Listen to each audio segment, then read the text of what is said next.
Walking alone, the streets are empty.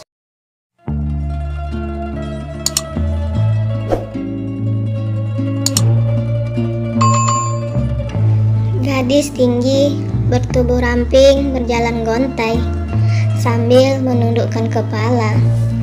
Kaki tanpa mengenakan sandal. Kedua tangan tersilang, memegang layaknya seperti orang menggigil ketakutan. Rambut acak-acakan. Ya, Liana menyusuri jalan raya yang sepi, penuh di keheningan malam.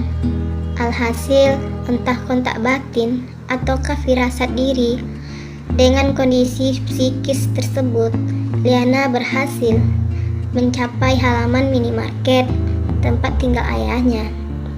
Liana sejenak memandang rolling minimarket sambil tersenyum kecil. Kemudian tiba-tiba murung, menunduk meneteskan air mata. Liana membuka pintu rolling door yang tidak terkunci. Refleks menatap kosong ke seluruh penjuru ruangan. Melangkah menuju kamar Laksono. Didapati ayahnya sedang berbaring dengan posisi tidur membelakangi Liana.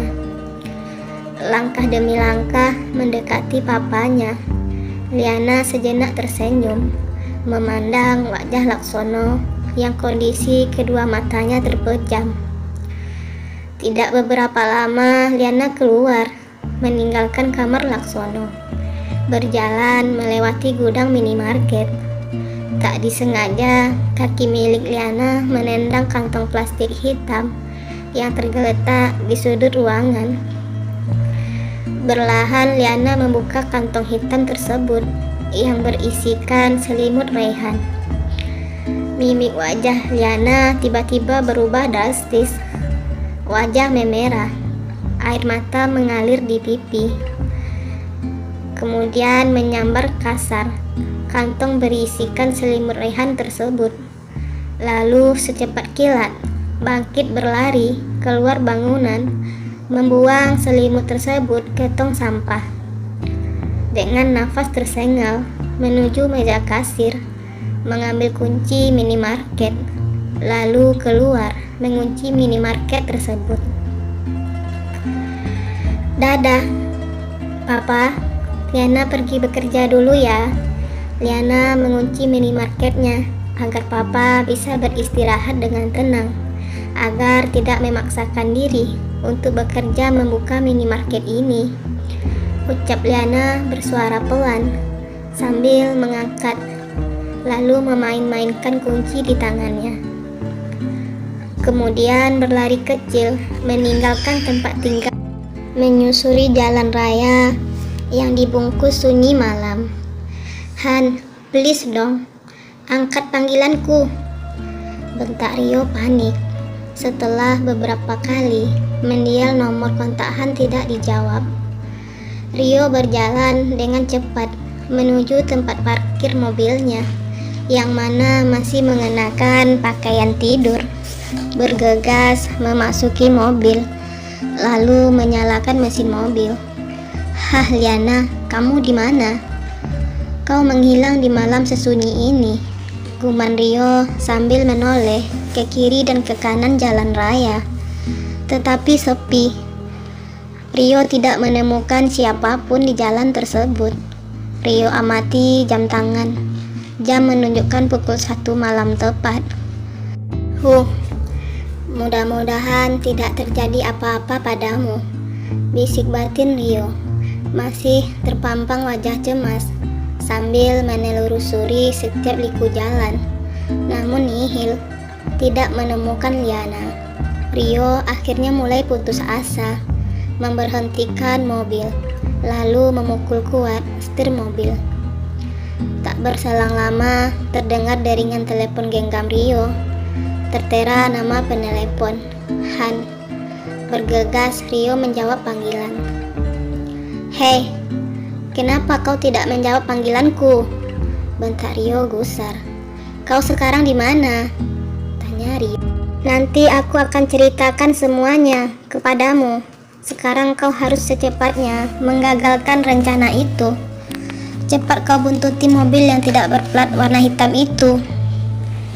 Dia menuju ke minimarket yang terletak di persimpangan. Ucap Han nyesak.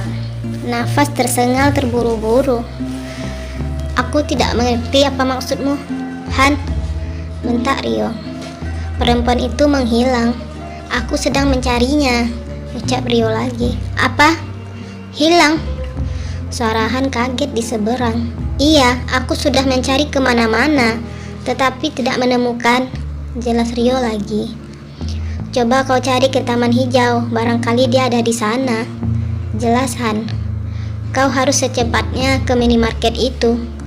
Ban mobilku kempes, bekik Han di seberang. Tiba-tiba panggilan terputus.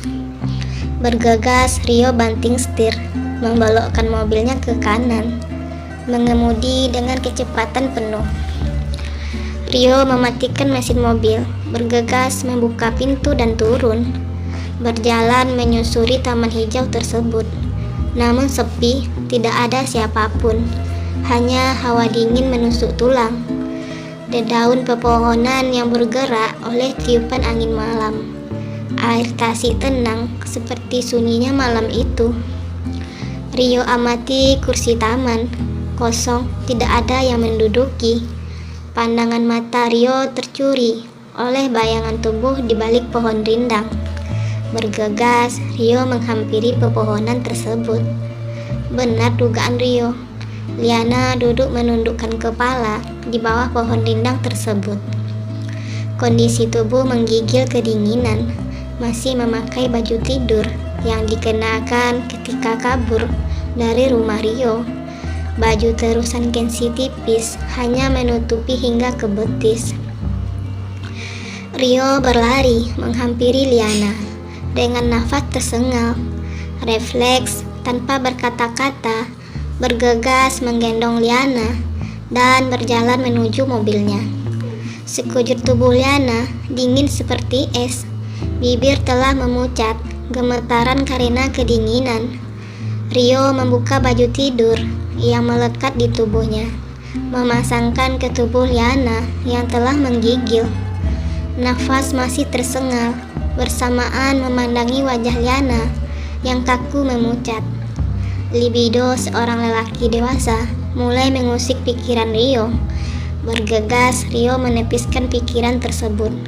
Bergegas bangkit menuju jok depan. Namun pegangan kedua tangan Liana begitu kuat mendekap lengannya. Rio menarik nafas dalam, berusaha melepaskan genggaman tangan Liana tersebut. Rio melaju kencang kendaraannya ke minimarket, persimpangan jalan seperti yang dikatakan Han, yang mana tidak begitu jauh dari taman tersebut. Di seberang jalan raya, di dekat minimarket, pria berwajah sangar berbicara di telepon genggamnya. Bos, misi sudah selesai, berjalan sesuai rencana. Secepat kilat, pemuda antah berantah itu memutuskan panggilan dan secepat kilat mengendarai mobilnya meninggalkan tempat tersebut. Rio melirik jam tangan. Waktu menunjukkan pukul 2 malam tepat. Tidak cukup 15 menit, Rio telah mencapai minimarket. Terlihat baru saja memarkirkan mobil di sisi jalan raya yang berseberangan dengan minimarket milik Laksono. Si jago merah sedang melahap dengan rakusnya bangunan minimarket dan rumah tempat tinggal Liana. Hampir setiap sisi bangunan dikelilingi oleh kobaran api yang telah merambat ke setiap sudut ruangan. Refleks Rio terperangah, bercampur panik. Seakan tidak percaya dengan apa yang telah dia saksikan. Benar apa yang dikatakan ayahnya Raharja. Dia tidak pernah bermain dengan ancaman dan perkataannya. Apa yang dicemaskan Rio kini benar-benar telah terjadi. Kekejaman dan kekejian yang dilakukan ayahnya. "Pak, kau benar-benar kejam, tidak mempunyai hati nurani," bisik jiwa Rio, memukul kuat setir mobil, menyukar kuat rambutnya dengan kedua tangan. Secepat kilat menyambar telepon genggam yang berada di saku celana, ingin melakukan panggilan darurat. Pak, Pak, Pak. Tiba-tiba terdengar ucapan yang keluar dari mulut Liana. Begitu panik. Pak, tolong papa saya, ucap Liana lagi, menarik-narik lengan Rio dari belakang. Papa.